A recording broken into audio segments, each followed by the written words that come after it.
Lian dumplings खाते खाते श्याव को बता रहा था कि मुझे अपने घर गए हुए 10 साल से ज्यादा टाइम हो गया है। ये बातें करते करते लियान अपनी डम्पलिंग्स खा रहा था। साथ ही साथ उसे बहुत ज्यादा पसीना भी आ रहा था, जिसकी वजह से उसकी शर्ट उसकी बॉडी से चिपकने लगती है और उसके टैटूज साफ साफ नजर आने लगते हैं। श्याव की नजर जैसे ही इस चीज पे जाती है, वो तुरंत अपनी चेयर से उठता है और लियान को अपना ब्लेजर पहना देता है। श्याव के अचानक से इस एक्शन से तो लियान कंफ्यूज ही हो जाता है। तभी श्याव इशारा करते हुए लियान को बताता है कि आपके टैटूज नजर आ रहे हैं। श्याव की बात सुन के लियान उसके ब्लेजर की ओर देखते हुए खुद से कहता है, क्या ये इसलिए हुआ क्योंकि मुझे पसीना आ रहा था? मैंने सुबह गलती से अपने ब्लेजर पे कॉफी गिरा दी थी, तो मैंने अभी अभी अपने ब्लेजर को ऑफिस के नीचे वाले ड्राई क्लीनर्स को भेजा है। मैंने सोचा कि काम के बाद उसे ले लूंगा। ये सब सोच के वो प्यारी सी स्माइल के साथ श्याव से कहता है कि अगर मेरे टैटूज दिख रहे हैं तो भी कोई बात नहीं, यहाँ पे हमारी जान पहचान का कोई नहीं है, पर अगर तुम्हें सर्दी लग गई तो अच्छा नहीं होगा। ये बोलते हुए लियान उस ब्लेजर को उतार रहा था, पर वो ऐसा करता उससे पहले ये श्याव उसका हाथ थाम के उसे रोकते हुए कहता है, नहीं, मुझे सर्दी नहीं लगेगी, मैं बहुत हेल्दी हूँ और वैसे भी अंदर मैंने थर्मल्स पहन रखे हैं। ये कहते हुए श्याव लियान को अपने थर्मल्स दिखाने लगता है, जिसे देख के लियान ब्लश करता है और फिर अपनी नजरें नीचे झुका के खुद से कहता है, ये बच्चा अपना ख्याल रखना बखूबी जानता है, पर इतने सारे कपड़े पहनने के बावजूद भी ये मोटा क्यों नहीं लग रहा? ये सब सोच के लियान ब्लेजर के लिए श्याव को थैंक यू बोलता है और फिर अच्छे से उस ब्लेजर को पहन लेता है। श्याव तो काफी खुश था और कहता है कि ये ब्लेजर तो आपको एकदम सूट कर रहा है सीनियर। इस पे लियान भी मुस्कुरा देता है। उस दिन से ही ये दोनों, जो पहले ऐसा लगता था जैसे एक साथ खड़े भी नहीं हो सकते, अब वो लंच बडीज बन गए थे। ये लियान के लिए इसके अपने फायदे और नुकसान हैं। फायदा ये है कि उसकी क्वालिटी ऑफ लाइफ और खुशियाँ बढ़ी हैं, और नुकसान ये है कि उसके लंच बडी के अंदर सेविंग की कोई सेंस ही नहीं है। वो सिर्फ और सिर्फ अच्छे खाने के बारे में सोचता है, पर वो खाना कितना महंगा होगा उससे उसे कोई भी फर्क नहीं पड़ता।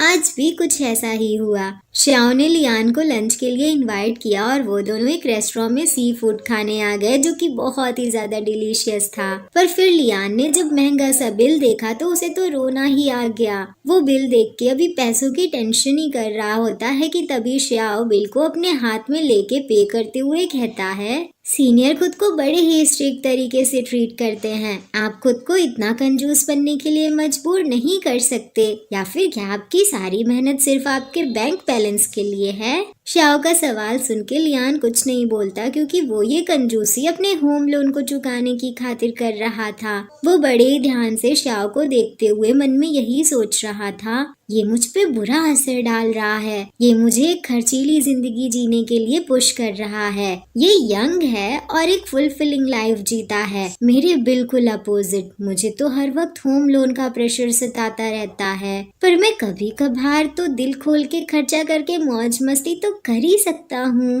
थोड़ी देर बाद वो दोनों उस रेस्टोरेंट से बाहर आ जाते हैं। चलते चलते श्याव लियान से कहता है कि कंपनी ने कहा है कि न्यू ईयर के बाद हमें अपनी हेल्थ चेकअप रिपोर्ट सबमिट करनी होगी, तो फिर सीनियर आप चेकअप के लिए कब जाओगे? श्याव का सवाल सुन के लियान उसके सीक्रेट के बारे में सोचने लगता है कि इसका ऐसा क्या सीक्रेट है जो ये मेरे साथ हेल्थ चेकअप करा के मुझे बताना चाहता है। लियान अलग अलग पॉसिबिलिटीज के बारे में सोचने लगता है कि इससे ये बीमारी हो सकती है, जिसे सोच के लियान खुद ही ब्लश करने लगता है और फिर अपने थॉट्स को साइड करते हुए श्याव से कहता है कि चलो न्यू ईयर वाले दिन ही चलते हैं, क्योंकि उस दिन हम दोनों की छुट्टी होगी। फिर वो दोनों न्यू ईयर के दिन सुबह 8 बजे क्लिनिक पे मिलने का डिसाइड करते हैं। चेकअप का दिन भी आ जाता है। लियान सुबह 8 बजे तक हॉस्पिटल पहुंच चुका था और वो वहीं खड़े होके जम्हाई ले रहा था। तभी श्याव भी वहां आ जाता है और प्यारी सी स्माइल के साथ लियान को मॉर्निंग विश करता है। फिर वो दोनों हॉस्पिटल के अंदर जाने लगते हैं। चलते चलते लियान मन में सोच रहा था, ये हॉस्पिटल मेरे पड़ोस के ठीक सामने है, मुझे बस सुबह 7:30 बजे उठना है और मैं कुछ ही कदमों में यहाँ पहुँच जाऊंगा। पर ये कहाँ रहता है? ये इतनी जल्दी यहाँ कैसे पहुँच गया और इसे यहाँ पहुँचने में कितना टाइम लगा?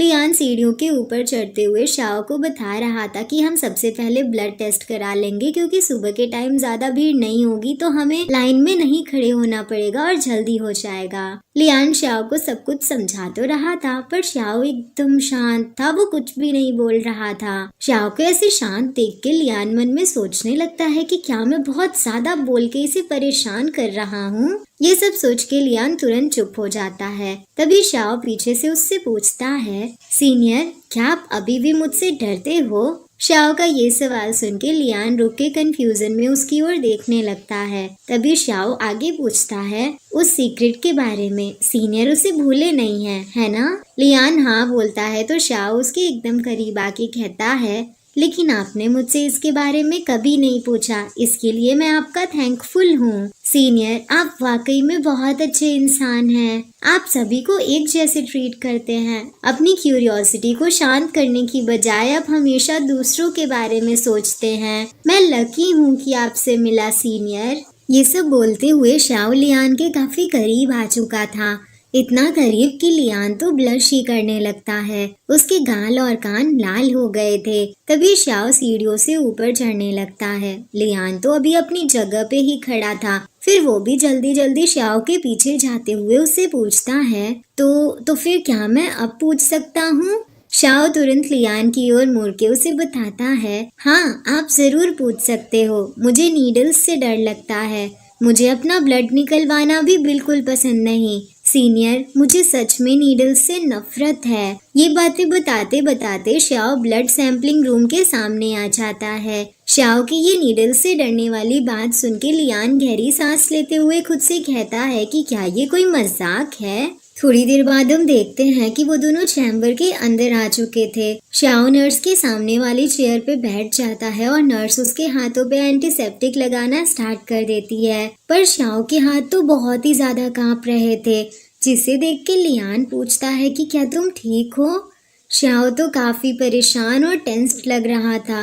वो जवाब देता है कि मुझे नहीं पता। लियान शाओ को देख के काफी वरीड हो जाता है, क्योंकि उसकी पूरी बॉडी इतनी ज्यादा कांप रही थी कि पूछो ही मत। लियान मन में सोच रहा था, ये तो बहुत एबनॉर्मल कंडीशन है।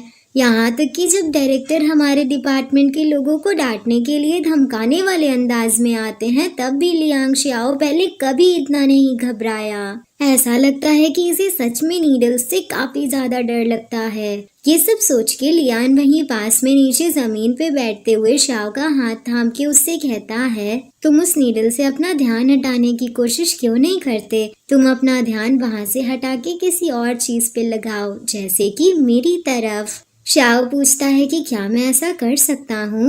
लियान जवाब देता है, हाँ, अगर तुम मुझे देख के हंसने ना लगो तो। ये दोनों साथ में कितने प्यारे लग रहे हैं ना गाइस। देखो ना कैसे ये दोनों एक दूसरे की आंखों में देख रहे हैं। नर्स धीरे धीरे शाओ का ब्लड निकालने की तैयारी कर रही थी और लियान बड़ी ही ध्यान से ये सब देख रहा था। तभी शाओ उससे पूछता है, ओ हाँ सीनियर, मैं आपसे।